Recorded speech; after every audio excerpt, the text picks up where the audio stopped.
first week and a half? It's been pretty good. Everything's been going pretty smooth. It's easier when you got a coach like Herm and a coach like Marvin to really guide me through everything. You know, it's really my first time running my own group, so it's been pretty smooth so far. I can't complain at all.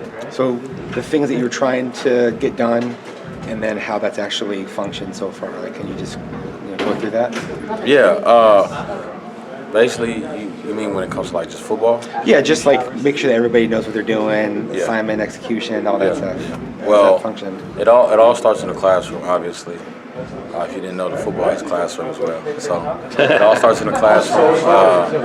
I was a big film junkie myself when I was a player. So I just transitioned that all the way to now, and I'm trying to make my guys like that as well. And you kind of gotta have a balance. You kind of gotta know what type of learners you really have. Some guys don't need physical representation. Some guys do. Some guys are more on the field with it, and other guys are just, I got it once you tell me. So you kind of gotta have a balance of who you're teaching and how they're getting taught the right way. You played so recently, so you know like what the process of an install is like and where a guy's at mentally in that. So are guys progressing at the rate that you would like so far with learning everything? Yeah, I think they're doing pretty well. We're not having too many busts in practices. We're really having good effort running to the ball. But all I ask, even if you do busted coverage, just run to the ball. Make everything look full speed. We'll fix it when we get to the film room, and we're actually about to go watch film right now. But everything you do a full speed. If they do mess up, they kind of know, and they come talk to me about it before, so we can fix it till we get to the next period. When you have such a veteran group, do you expect higher standards in the classroom and on the field? Yeah, absolutely. Especially because I'm so senior driven right now that I expect them to take the younger guys and hold them under their wing. You know what I mean? A room can always be established by what the older dudes are putting out there. So if the older dudes are buying in, then the younger dudes are going to buy in. I think we're doing a great job of that right now.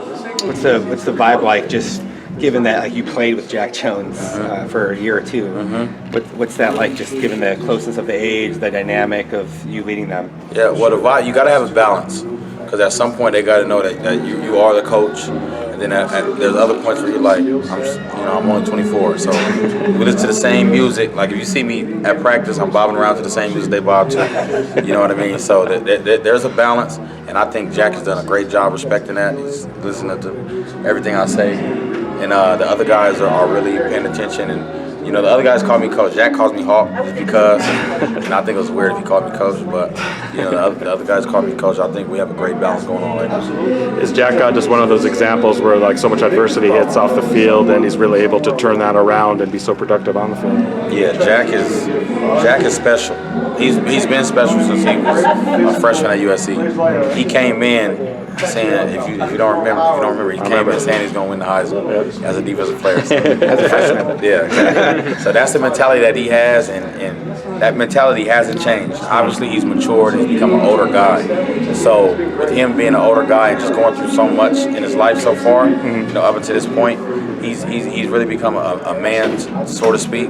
You know what I mean? He still has a lot of things to work on, but he's done a great job just transitioning from being that freshman over there to now the redshirt senior over here. You know him extremely well, so how does that help you squeeze everything out of him in this last year that he has projecting forward? Yeah, I mean, I know what buttons to push on Jack, what challenges he's ready to step up to, the way he really thinks in his mind. Jack's one of those kids, he doesn't really have to write too many notes now. He knows his defense, and the best way to challenge him is to basically tell him the person across from him is better than him. That's the type of kid he is. He reacts he's one of the most competitive kids I've ever been around. He reacts to that the most. So if you challenge him, he's one of those kids that always steps up to the challenge. Even if he wins, loses, or it's a draw, he still feels like he's the best guy out there. Before spring practice started, you had all these preconceived notions of, Zach Hill, mad scientist with the offense and everything. Now almost 2 weeks in, I mean, how challenging has it been for the defensive backs in practice? It's a lot because he moves every play. There's a lot of shifting and motions and everything like that. It's a lot for our guys, but I think we got it down. We did a little cheating before we started spring and looked at some of their walkthroughs. So cheating or research? Yeah, but same thing. I'm a cheater when it comes to that. So we did film study on our own guys, and I think it helped out for the most part. What's your sense of where just Chase is at going into his last year? He's very mature right now. He's taking practice every day like it's his last. You can tell he has something bigger than college football coming up, and the way he's taking every snap, every rep, and doing that, he's one of those guys that has really bought into the techniques and the learnings that I'm teaching, and I couldn't ask for a better senior leader. For years and years, everybody's been talking about his NFL potential and all that. Every coach has been through, Yes. but the consistency hasn't always been there. So, like, what are your conversations like with him around that? It's just everything. The thing is, Chase, I think with those talks, even as a player, I was the same way. With those talks, it's easy to start looking ahead. Remember, I was a sophomore. I started at safety as a sophomore, second on team tackles, and I started thinking about the NFL. Now I'm here. So now that he has 1 year left, it's time to take it day by day, every single day. The NFL is far away from you right now. You got multiple games to play. Hopefully it's about 15, 16 games that you got to play before you even get there, before you even start thinking about it. So he just has to take it day by day. I know the feeling he's feeling right now because, I was thinking the same thing in 2017.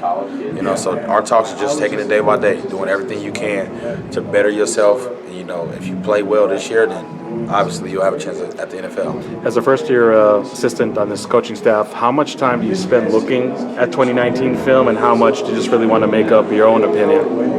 I looked at a little bit of 2019, specifically the bowl game, before I met with my guys just to see what type of players they were and everything like that. Did a little research on them, but now I'm full speed ahead on 2020. I don't have time to look back at 2019.